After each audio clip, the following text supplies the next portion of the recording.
Everyone, आज हम पढ़ेंगे क्लास 5 की 4th unit my Elder brother. बच्चों, ये एक प्ले है, इसके बारे में हम लोग जानते हैं अभी यहाँ पे। ये एक प्ले है, इसमें दो कैरेक्टर हैं, एक भैया जो कि 14 इयर्स ओल्ड का है और एक मुन्ना है जो कि 9 इयर्स ओल्ड का है। ये बच्चों मुंशी प्रेमचंद जी के द्वारा लिखी गई है और ये एक हिंदी की फेमस स्टोरी बड़े भाई साहब पर आधारित है। इस नाटक का जो एम है, जो उद्देश्य है, वो ये है कि to show that learning from our day to day experiences is as important as what we learn from books in the school. इसका उद्देश्य यही है कि जो भी चीजें हम लोग अपने अनुभव से सीखते हैं वो उतनी ही महत्वपूर्ण होती है, उतनी ही इम्पोर्टेंट होती है जितनी कि हम स्कूल में अपनी बुक से सीखते हैं। तो इसका मतलब है कि हमें अपनी बुक्स के साथ साथ में अपने अनुभव की जानकारी भी होना बहुत जरूरी है। बच्चे, ये सीन दिखाए गए हैं इस नाटक में कि ये एक हॉस्टल का रूम है जिसमें भैया एक बुक पढ़ते हुए नजर आ रहे हैं और एक जो मुन्ना है वो ड्राइंग करते हुए नजर आ रहा है, जो कि बर्ड्स और एनिमल्स की ड्राइंग बना रहा है। चलिए बच्चों, हम इस प्ले को स्टार्ट करने से पहले हम इसके कुछ वर्ड मीनिंग्स भी देख लेते हैं। First word is foundation. Foundation means solid base. It means bunyad. Second word is schedule. Schedule means timetable. It means जो हम अपने पढ़ने के लिए या फिर किसी भी काम को कंप्लीट करने के लिए जो हम अपनी समय तालिका बनाते हैं उसे हम शेड्यूल कहते हैं। And the third word is essay. Essay means completion on any subject. It means निबंध. And the fourth word is idling. Idling means without any purpose और लेजी, यानी जब हम खाली बैठे रहते हैं या कोई भी काम नहीं करते हैं तो उसे हम बोलते हैं आइडलिंग। इट मीन्स अपना समय व्यर्थ करना। And the last word is mastered. Mastered means gain expertise और स्किल। इट मीन्स किसी भी चीज में निपुणता हासिल करना, उसमें एक्सपर्ट बनना मास्टर कहलाता है। चलिए बच्चों, हम यहाँ पे अपना प्ले स्टार्ट करते हैं। देखिए अब भैया क्या कह रहे हैं मुन्ना को, what are you doing Munna? Munna तुम क्या कर रही हो? मुन्ना, आई एम ड्राइंग, मैं ड्राइंग कर रहा हूँ। इट मीन्स मैं ड्राइंग बना रहा हूँ। भैया आप कहते हैं व्हेन विल यू स्टडी? तुम पढ़ाई कब करोगे? Where were you in the morning? और तुम सुबह के समय कहाँ थे? मुन्ना, टर्निंग पेल, अब चेहरा उसका पीला पड़ते हुए, आई वॉज प्लेइंग, मैं खेल रहा था। भैया, how can you sit with a book 4 hours together? भैया, आप इतने घंटों तक, इतने लंबे समय तक आप अपनी बुक के साथ कैसे बैठ सकते हो? भैया, that's because I want my foundation in education to be very strong. ऐसा इसलिए क्योंकि मैं पढ़ाई में अपनी बुनियाद को मजबूत बनाना चाहता हूँ। If the base is strong then the building will stand firmly. अगर अपना बेस मजबूत होगा तो हमारी बिल्डिंग बहुत मजबूत बन जाएगी। Sometimes it takes me 2 years to do 1 year's work. और कभी कभी ऐसा भी हो सकता है कि मुझे 1 साल के काम को करने में 2 साल भी लग सकते हैं। मुन्ना, भैया, you are 5 years older than I am. भैया, मुझसे आप 5 साल बड़े हैं। And 3 classes ahead of me, और मुझसे 3 क्लास आगे हैं। I wonder why you keep writing the same word 20 times। मतलब मुझे आश्चर्य होता है कि आप एक ही वर्ड को 20 बार क्यों लिखते हैं। 1 sentence more than 20 times, और एक ही सेंटेंस को लगभग 20 बार लिखते हो आप। And copy poem several times in beautiful letters, और एक ही पोएम को आप सुंदर लेटर्स में यानी सुंदर हैंड राइटिंग में उसे कई बार लिखते हो। भैया, you know studying English is no child's play. तुम जानते हो कि इंग्लिश पढ़ना बच्चों का खेल नहीं है। One has to work very hard in order to learn the subject. कि किसी भी सब्जेक्ट को सीखने के लिए उसमें बहुत मेहनत करनी पड़ती है। To speak or write English properly, tremendous effort is required। कि इंग्लिश को ढंग से लिखने के लिए और बोलने के लिए अत्यधिक मेहनत की जरूरत होती है। But the moment you get a chance, you run to the field। लेकिन जैसे ही तुम्हें मौका मिलता है तुम तुरंत खेलने भाग जाते हो बाहर। Play marbles and fly paper kites. बाहर कंचों से खेलते हो और पेपर काइट्स उड़ाते हो। और sit idling away with friends for fun, और अपने फन के लिए तुम अपने दोस्तों के साथ अपना टाइम वेस्ट करते हो। Can't you sit down and study? क्या तुम बैठ नहीं सकते और पढ़ नहीं सकते? मुन्ना, ओ भैया, there is a big mela in the village today. ओ भैया, आज गांव में देखो कितना बड़ा मेला है। Should we go? क्या हम वहाँ जाएंगे? भैया, have you ever seen me going to a fair और गोइंग टू वॉच क्रिकेट और हॉकी मैच? अब देखो भैया यहाँ पे मुन्ना को क्या समझाते हैं कि क्या तुमने कभी मुझे बाहर खेलते हुए या फिर क्रिकेट मैच या हॉकी मैच को देखते हुए बाहर जाते हुए क्या तुमने कभी मुझे देखा है? आई डोंट गो नियर दम, मैं उनके पास भी नहीं जाता हूँ।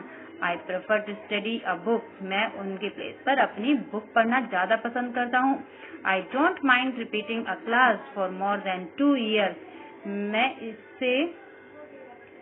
मुझे इस बात से कोई फर्क नहीं पड़ता कि मैं एक ही क्लास में 2 बार रहता हूँ। इसका मतलब कि मैं एक ही क्लास को 2 बार रिपीट करता हूँ, इससे मुझे कोई फर्क नहीं पड़ता। But you might stay in the same class all your life, लेकिन अगर तुम चाहो तो तुम अपना पूरा जीवन एक ही क्लास में रह सकते हो। Do you expect to pass if you waste your time playing all the time? क्या तुम आशा करते हो कि अगर तुम पूरे दिन खेलते रहोगे और तुम पास हो जाओगे? अगर तुम पूरे दिन खेलते रहोगे तो क्या तुम ऐसी आशा करते हो कि तुम पास हो जाओगे? You are simply wasting father's hard earn money. अब वो भैया मुन्ना को क्या कहते हैं कि तुम सिर्फ पापा के मेहनत से कमाए हुए पैसों को सिर्फ तुम वेस्ट कर रही हो। अब मुन्ना जो है वो रोना स्टार्ट कर देते हैं। यहाँ पे देखो जो ब्रैकेट में जो आपको लाइन दिखाई दी है, ये बोली नहीं जाती प्ले में, ये सिर्फ आपको बताया जाता है, ये सीन क्रिएट किया जाता है कि जो मुन्ना है वाव वाव करके रोने लग जाता है। मुन्ना, भैया I feel like running away and going back home. भैया मेरा ऐसा मन कर रहा है कि मैं दौड़कर घर वापस चला जाऊं। भैया, नाउ नाउ स्टॉप क्राइंग, अब ठीक है रोना बंद करो। Put on a nice smile, और अपने फेस पर स्माइल लाओ। Look, I will make a time table for you to follow. देखो अब मैं तुम्हारे लिए एक टाइम टेबल बना दूंगा। गेट अप एट डॉन, और सुबह जल्दी उठना। अब देखिए भैया ने यहाँ पे टाइम टेबल बनाए हैं, जैसे कि आप लोग इसमें देख ही रहे हो। ये भैया ने टाइम टेबल बनाया है। 6 AM यानी सुबह के 6 बजे का टाइम रखा है उन्होंने। वॉश योर हैंड्स, अपने हाथ धोने हैं। And have your breakfast and sit down to study, और ब्रेकफास्ट लेने के बाद पढ़ाई करने के लिए बैठ जाना है। ये 2 घंटे का समय भैया ने रखा है। 6 to 8 AM, अब 6 से 8 बजे के समय में उसको क्या करना है? इंग्लिश सब्जेक्ट पढ़ना है। 2 घंटे का समय इंग्लिश के लिए रखा है। And 8 to 9 AM, it means 1 घंटे का समय मैथ्स के लिए रखा है। 9 to 9:30 AM, आधे घंटे का समय हिस्ट्री के लिए। 3:30 PM है ये। देन ऑफ टू स्कूल, यानी उनका स्कूल की जो छुट्टी होगी वो 3:30 बजे होगी, यानी 9:30 से और 3:30 तक का जो टाइम है वो स्कूल टाइम है। और उसके बाद उन्होंने 5 to 6 PM तक का टाइम रखा है ग्रामर के लिए। Half an hour for strolling, और आधा घंटा उन्होंने रखा है मस्ती के लिए। 6:30 to 7 PM, इट मीन्स आधे घंटे का समय रखा है उन्होंने English composition, and then dinner, और उसके बाद डिनर। 8 to 9 PM, 1 घंटे का समय ट्रांसलेशन के लिए। एंड 9 to 10 PM, 1 घंटे का समय हिंदी के लिए। And 10 to 11 PM, other subjects, and then to bed, यानी 1 घंटे का समय उन्होंने अदर सब्जेक्ट्स को दिया है, और उसके बाद उन्होंने अपना सोने का टाइम रखा है। तो इस तरीके से भैया ने मुन्ना के लिए ये टाइम टेबल सेट किया है। आप देखिए कि ये टाइम टेबल देखने के बाद मुन्ना की क्या प्रतिक्रिया रहती है यहाँ पे। Munna, but when is the time to play, लेकिन इसमें खेलने का समय कहाँ है? भैया, play, but is the need Munna. Munna, खेलने की क्या जरूरत है? Munna, oh I love the green field. अब मुन्ना बोलता है कि ओ मुझे तो फील्ड में खेलना बहुत अच्छा लगता है। द जेंटल ब्रीज, मुझे ठंडी ठंडी हवा खाना अच्छा लगता है। I want to jump up like a football, और मुझे फुटबॉल की तरह जंप करना बहुत अच्छा लगता है। I like the touch and go and hututu sound, और मुझे पकड़म पकड़ाई अच्छा लगता है और हुतुतु साउंड निकालना बहुत अच्छा लगता है। जैसे कबड्डी में खेलते हैं तो कबड्डी खेलते समय हुतुतु साउंड निकालते हैं, तो यहाँ पे मुन्ना अपना वही बताता है कि मुझे इस तरीके की साउंड निकालना बहुत अच्छा लगता है। And the hurry and flurry of volleyball pulls me like a magnet, और वॉलीबॉल खेल तो मुझे इस तरीके से खींचता है जैसे कोई मैग्नेट खींच रहा हो। As soon as I am on the field I forgot everything, जैसे ही मैं बाहर फील्ड में जाता हूँ मैं सब कुछ भूल जाता हूँ, यानी मुझे कुछ भी याद ही नहीं रहता कि मुझे क्या करना है, पढ़ाई करनी है या नहीं करनी है। क्योंकि बाहर मुझे इतना अच्छा लगता है कि मैं सब कुछ भूल जाता हूँ। अब देखिए यहाँ पे सीन फर्स्ट खत्म हो जाता है, यहाँ पे हमारा सीन सेकंड स्टार्ट हो रहा है। The final exams are over and the result are out. यहाँ पे फाइनल एग्जाम खत्म हो चुके होते हैं और रिजल्ट आ चुका है। अब देखते हैं कि दोनों का रिजल्ट कैसा रहता है। भैया, alas I have fail once again. अब भैया को बहुत दुख होता है और वो कहते हैं कि मैं एक बार फिर से फेल हो गया। मुन्ना, ओ बट भैया I have passed and topped my class. लेकिन मुन्ना बहुत खुश होता है और वो बोलता है कि लेकिन भैया मैं तो अपनी क्लास में फर्स्ट आई हूँ, मैं पास हो गया हूँ। Now there is only 2 years difference between us. और अब हम दोनों के बीच में सिर्फ 2 साल का अंतर है। भैया, but my dear brother don't be so proud. अब भैया उसको समझाते हुए कहते हैं कि मेरे भाई तुम इसके ऊपर गर्व मत करो। You have passed only 1 class and you think that I am stupid and you are smart. अब भैया क्या कहते हैं कि अभी सिर्फ तुमने एक ही क्लास पास की है और तुम्हें क्या लगता है कि मैं मूर्ख हूँ और तुम बहुत ज्यादा स्मार्ट हो। Once in a while in a gilli danda game you might get lucky. कि एक गिल्ली डंडा में एक बार निशाना लगता है and hit a goal, but that does not mean you have mastered in the game. अब भैया को बताते हैं कि तुम्हारा जो गिल्ली डंडा में निशाना लगा है वो एक बार लगा है, इसका मतलब ये नहीं है कि तुम उसमें निपुण बन गए, तुम मास्टर बन गई हो। You have to work hard to be successful in life. तुम्हें अपने जीवन में सक्सेसफुल बनने के लिए बहुत मेहनत करनी पड़ेगी। When you have to study a subject like algebra or geometry in higher classes, then you will understand the importance of hard work. जब तुम बड़ी क्लास में आ जाओगे और जब तुम्हें algebra और ज्योमेट्री जैसे चैप्टर्स पढ़ने पड़ेंगे मैथ में, तब तुम्हें समझ में आएगा कि मेहनत का कितना इम्पोर्टेंस है अपनी लाइफ में। In geometry if one writes ACB instead of ABC, the answer is marked wrong. अब भैया मुन्ना को समझाते हुए कहते हैं कि ज्योमेट्री में अगर हमने ABC के प्लेस पर अगर ACB लिख दिया तो वो हमारा गलत माना जाता है, वो हमारा गलत हो जाता है। The examiners will not spare you, यानी एग्जामिनर्स तुम्हारे ऊपर कोई बख्शबाजी नहीं करेंगे। They want you to learn word by word from the text books. वो चाहते हैं कि तुम टेक्स्ट बुक में से वर्ड टू वर्ड लर्न करो। मुन्ना, ओ भाई साहब। अब मुन्ना यहाँ पे कहते हैं कि ओ भाई साहब दिस इज स्कर्वी, ये तो मुझे डरा रहा है, मतलब मुझे तो इससे डर लग रहा है। I don't think I complete my days I don't think I want to go to the 9th class now, but I will still complete my day's homework. मैं अभी 9th क्लास में नहीं जाना चाहता हूँ और अभी मुझे अपना होमवर्क कंप्लीट करना है, so that I get no punishment in the class, ताकि मुझे क्लास में कोई पनिशमेंट ना मिले। अब भैया क्या कहते हैं, देखो, just today we were asked to write a short essay on the topic of punctuality in 4 pages. कि आज ही हमें पंक्चुअलिटी के ऊपर हमें 4 पेज का एक निबंध लिखने के लिए दिया गया है। And imagine can something be written on 4 pages.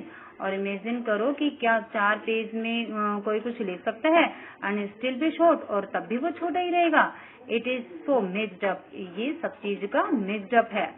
Munna thinking allowed, अब सोचते हुए मुन्ना बोलता है, thank God it was time for school or else the scolding would have gone and gone on. अब मुन्ना कहता है कि थैंक गॉड कि मेरा स्कूल का टाइम था, वरना तो ये डांट मेरे ऊपर कंटिन्यू रहती, क्योंकि अगर स्कूल का टाइम नहीं होता तो भैया मुझे डांटते ही रहते हैं। अब देखिए यहाँ पे जो थर्ड सीन है वो स्टार्ट हो जाता है। The results were out once again and it so happened that Munna passed and भैया फेल्ड अगेन। अब यहाँ पे जो देखिए जो तीसरे सीन में दिखाई दे रहा है, यहाँ पे भी सेम सिचुएशन है। एक बार फिर से रिजल्ट आया है और मुन्ना पास हो जाता है और भैया एक बार फिर से फेल हो जाते हैं। यहाँ पे भैया was really upset, Munna was also sad seeing his brother so unhappy.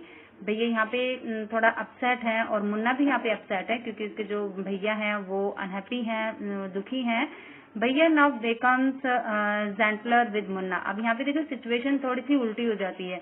भैया मुन्ना के साथ थोड़ा सा जेंटल हो जाते हैं, थोड़ा सा उनका बिहेव था वो थोड़ा सा चेंज हो जाता है। And Munna became naughtier because of this and studied even less than before. अब वो क्या करता है मुन्ना थोड़ा सा और ज्यादा नॉटी हो जाता है और ज्यादा शैतानियां करने लगता है और पढ़ाई के प्रति वो लापरवाह हो जाता है। अब देखिए मुन्ना यहाँ पे क्या कह रहा है, टॉकिंग अलॉट, थोड़ा तेज बोलते हुए, आई एम लकी, मैं बहुत लकी हूँ, आई कैन पास इजिली, मैं तो इजिली पास हो सकता हूँ, I need not study so hard, और मुझे बहुत अधिक मेहनत करने की कोई जरूरत नहीं है, now I can play games with my friends and fly kites. अब वो क्या कहता है कि मैं बाहर खेल सकता हूँ और अपने दोस्तों के साथ में पतंगे भी उड़ा सकता हूँ, but I should still be careful that भैया does not see me fly kites. लेकिन फिर वो क्या कहता है कि लेकिन मुझे भैया से सावधान रहना पड़ेगा ताकि भैया मुझे पतंग उड़ाते हुए देख ना ले। One day a kite is flying slowly downwards. अब एक दिन क्या होता है कि जो पतंग है वो धीरे धीरे नीचे की तरफ उड़ रही है। Munna starts running in order to grab it, और मुन्ना उसको पकड़ने के लिए उसके पीछे दौड़ता है। Suddenly he comes face to face with भैया, और अचानक से वो भैया के फेस टू फेस आ जाता है, यानी कि उसके सामने आ जाता है मुन्ना भैया। अब देखते हैं कि मुन्ना और भैया के फेस टू फेस आने पर क्या सिचुएशन होती है।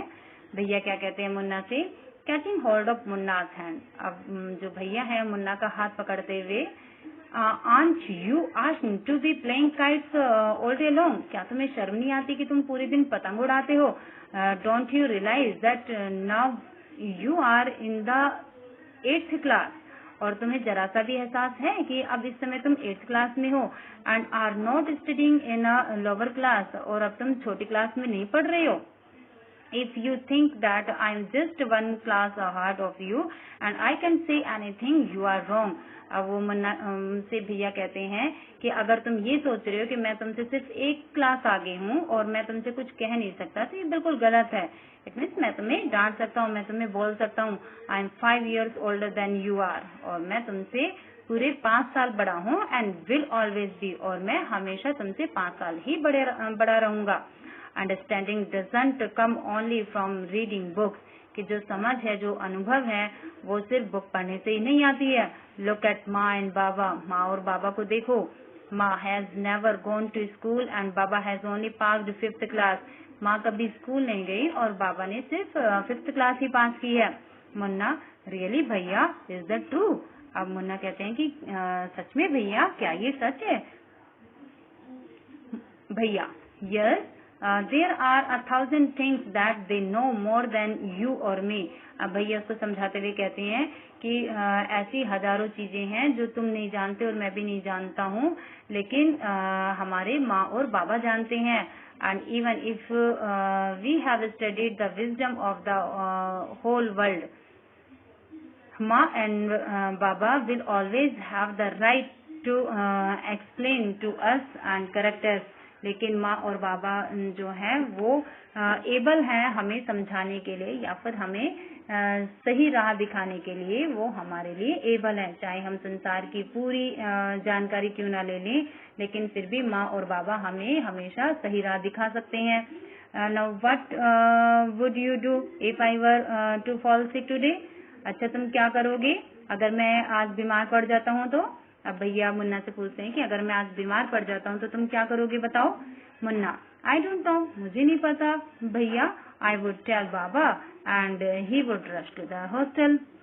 अब वो क्या कहते हैं कि भैया मैं बाबा को बता दूंगा इस बारे में और वो हॉस्टल की तरफ दौड़ेंगे।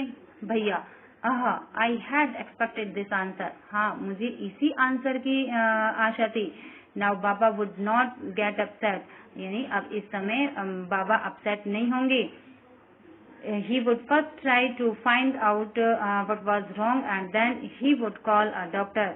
यानी बाबा क्या करते इस समय, बाबा सबसे पहले मेरी परेशानी को समझते, यानी मेरी जो प्रॉब्लम है उसको समझते, और उसके बाद वो डॉक्टर को कॉल करते। बाबा would know exactly what to do, बाबा इस समय ये चीज बताते कि अब इस समय करना क्या है। They have more experience than us, और उन्हें हमसे ज्यादा एक्सपीरियंस है। Munna with tears in his eyes, अब देखिए भैया की ऐसी बातें सुनकर मुन्ना की आंखों में आंसू आ जाते हैं। भैया, आई एम सॉरी। अब भैया से वो बोलते हैं कि आई एम सॉरी भैया, व्हाट यू से इज ट्रू, जो आप कह रही हैं वो सही है। भैया हक्स मुन्ना लविंगली, और भैया प्यार से मुन्ना को गले लगा लेते हैं। भैया, I also like to play and fly kites, मुझे भी पतंग उड़ाना और बाहर खेलना बहुत अच्छा लगता है।